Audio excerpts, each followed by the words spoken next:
Bonjour chers internautes, bonjour à tous ceux qui me suivent.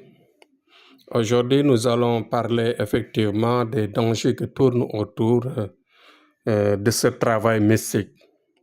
Vous savez que ce métier est un métier qui doit avoir des normes respectées, des règles respectées et surtout des limites respectées.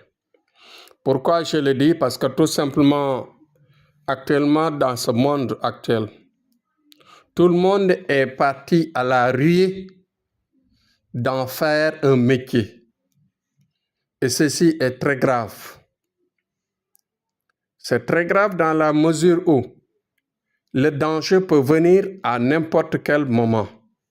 Le danger peut être entre le client et le marabout.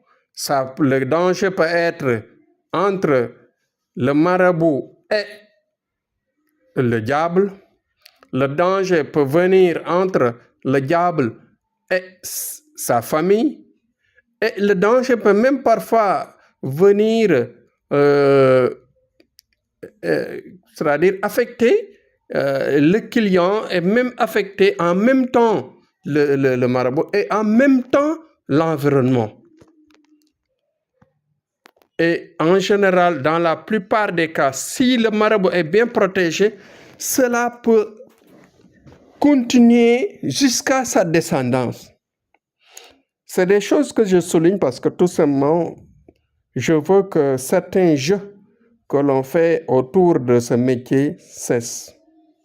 Il y a des gens parfois qui l'utilisent mal, qui emploient mal cette relation entre le travail et les individus auxquels ils ont affaire, les individus qui s'affairent autour de leurs problèmes pour arriver à une solution.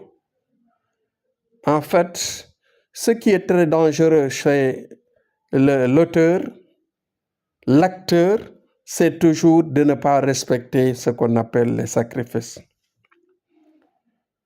Dans un travail mystique, je l'ai toujours répété qu'il faut d'abord respecter une voyance qui s'oriente dans le sens de trouver effectivement les causes des problèmes, de trouver en même temps les solutions des problèmes et en même temps s'orienter à un sacrifice qui peut régler le problème. Nous avons appris l'histoire des prophètes avec ce que Dieu leur avait donné comme science, à chaque fois d'utiliser un animal à la place du karama qu'ils vont faire, c'est-à-dire du miracle qu'ils vont faire, pour éviter un mal, parce que le miracle, en général, si c'est provoqué, ça peut détruire l'âme, ça peut dégrader l'âme, ça peut dégrader la personne. Et quand on fait un métier pareil aussi, à chaque fois, on est parti pour le miracle. On est parti pour avoir à chaque fois des résultats miraculeux, des remarquables et très, très subjectifs. Donc, c'est ça que je veux dire.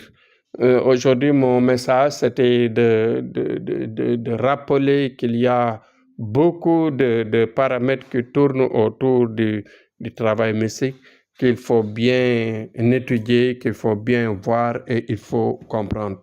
Donc, c'est un métier qui n'est pas donné à tout le monde. Il faut vraiment avoir une mission à faire et avoir vraiment ce qu'on appelle la maîtrise des sciences mystiques, c'est-à-dire des sciences qui ne se trouvent pas en général dans les livres, mais qui avoir une connexion directement avec le monde invisible, avec le monde que Dieu a tracé pour ces hommes qu'il représente comme disciple sur terre pour aider, pour sauver l'humanité et pour aider l'humanité dans son ensemble. Voilà, c'était ce message que je voulais passer à l'endroit de tout le monde. Sachez que Thierno Amadou est là pour toujours vous faire comprendre ce que nous vivons, ce qui tourne autour de nous, et surtout à nous orienter dans le bon sens pour une vie meilleure, pour que les projets se réussissent. Bon courage à tous et vive la paix dans mon pays, au Sénégal et dans le monde. Merci, c'était Thierno Amadou. Jusqu'à demain, Inch'Allah.